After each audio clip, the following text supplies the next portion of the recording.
pertanyaan saya gini Pak, selain yang Bapak jelaskan di sini, kan ada lagi sebenarnya sistem hukum kita, hukum Islam sebagai diadopsi di Indonesia.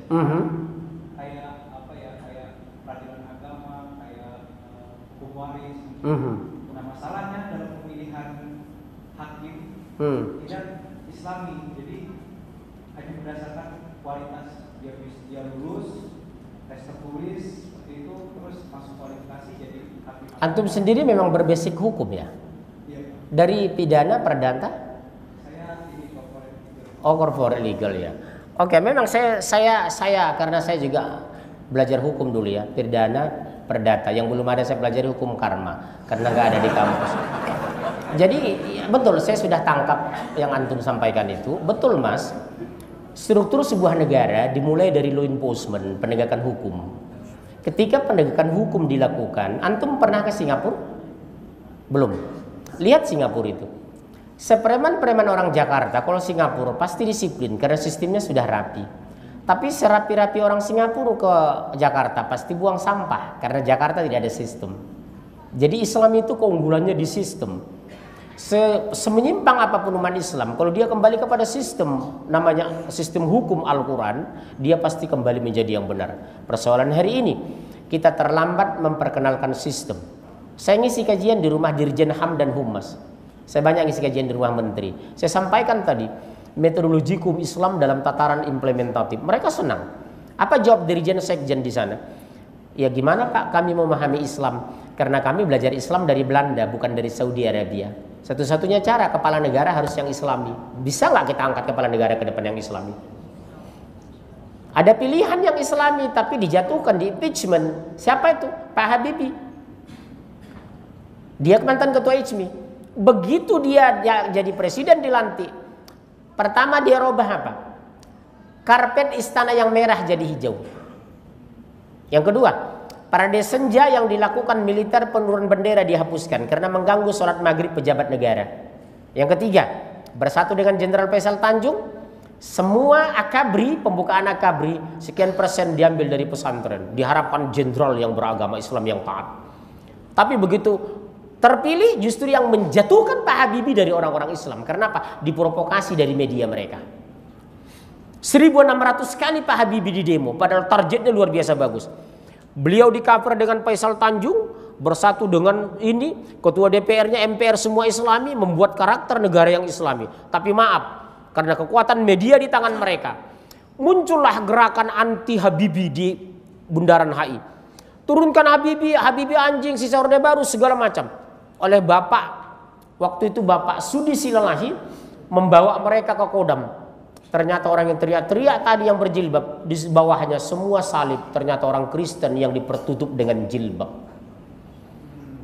Luar biasa Pak kekuatan media itu. Sama dengan istri Gus Dur yang menolak undang-undang anti pornografi. Yang mendorong itu segala macam berhijab. Ternyata orang wanita-wanita Katolik yang ditutup dengan jilbab. Hati-hati antum. Karena saya dari ilmu politik.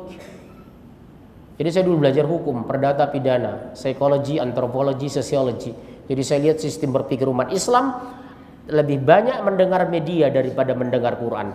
Lebih patuh kepada informasi berita Metro TV daripada berita Al-Quran. Orang tuanya selalu ngomong, nak jangan berisik nak, ayah menonton, papa menonton berita dunia dan berita. Saya bilang televisi hanya mampu memberitakan dunia, Al-Quran itu beritanya dunia akhirat. Betul kan? Al-Quran berita dunia akhirat. Kalau televisi hanya berita dunia. Kemudian orang tua kita sering kadang terlalu ini Pak, overprotection.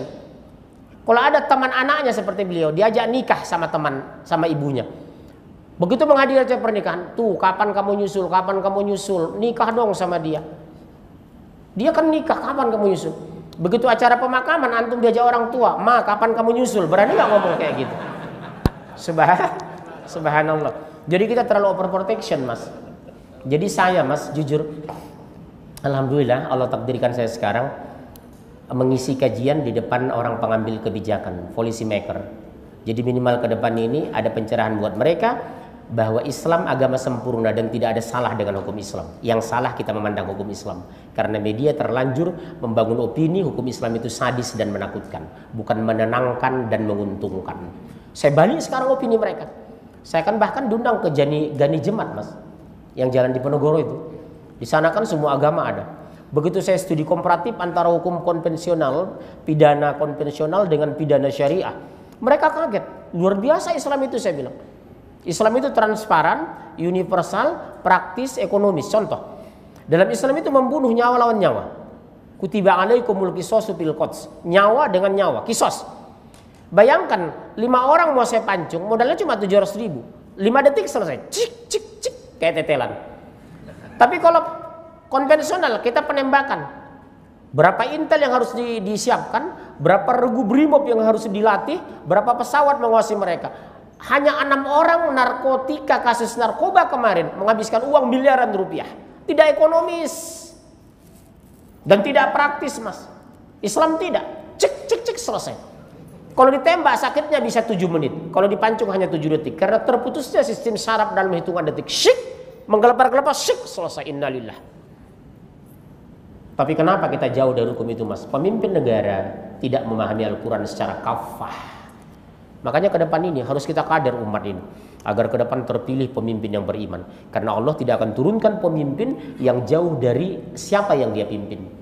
Kalau kita sudah beriman bagus, semua berjenggot, semua taat, semua dekat Quran, akan terpilih pemimpin yang berjenggot. Dia jadi wakil presiden, ini jadi menteri peranan wanita misalnya. Karena apa? Memahami Al-Quran. Insya Oke, terakhir habis waktu ya. Oh ya, silakan Pak, kasihan dari tadi diam aja saya lihat. Ya, yang cepat Pak. Waktu mau habis, saya mau pulang ini. Waalaikumsalam. Saking Jawi toh Pak? Oh Jawi ini Klaten. Njenje, monggo Pak, monggo. Yang tadi dikatakan benar adanya bahwa media menguasai saat ini sampai kepentingan segala membuat image seperti itu. Yang saya tanyakan, lalu konsep apa dari Ustaz untuk menghadapi ini? Oh, dari sederhana Pak. Kita harus punya kontra media. Makanya waktu saya mengisi di Kelapa Gading, saya ketemu dengan kawan-kawan yang high class, mu'alaf high class. Kami punya ide mau bikin televisi di Jakarta, minimal bisa ditangkap se-Jabotabek. Tapi masalahnya proses perizinan yang berbau Islam agak susah di Indonesia. Contoh, Bapak tahu Global TV, TV Global. Itu harusnya menjadi Muslim Television of World, televisi Islam sedunia. Tapi maaf, intelijen CIA sudah membaca akan didirikan televisi terbesar di dunia di Indonesia, menyaingi CNN. Negara OKI sudah sepakat menyalurkan dana berapa ratus miliar pun disiapkan. CIA bersatu, apa boleh buat? Mereka beli sebelum jadi, selesai, tidak jadi Muslim Television. Satu-satunya bagaimana kita bangun? Kita bangun kekuatan struktur dari masjid. Karena masjid dari desa sampai istana negara ada. Yang kedua, karena saya orang akademisi, saya orang kampus Pak. Saya bergerak mulai dari Aceh sampai Kalimantan. Seminar di USU, di UNAN, di UNRI, di UNSRI, di ITB, di UGM, di Undip. Saya sosialisasikan ini. Boy, Biambeses. Muslim, Anda bangga dengan Muslim. Anda bangga dengan Al-Quran. Al-Quran sempurna mengatur kehidupan. Itulah gagasan saya.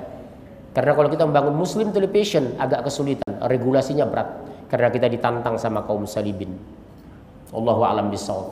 Kesimpulannya hari ini sahabatku, nanti kita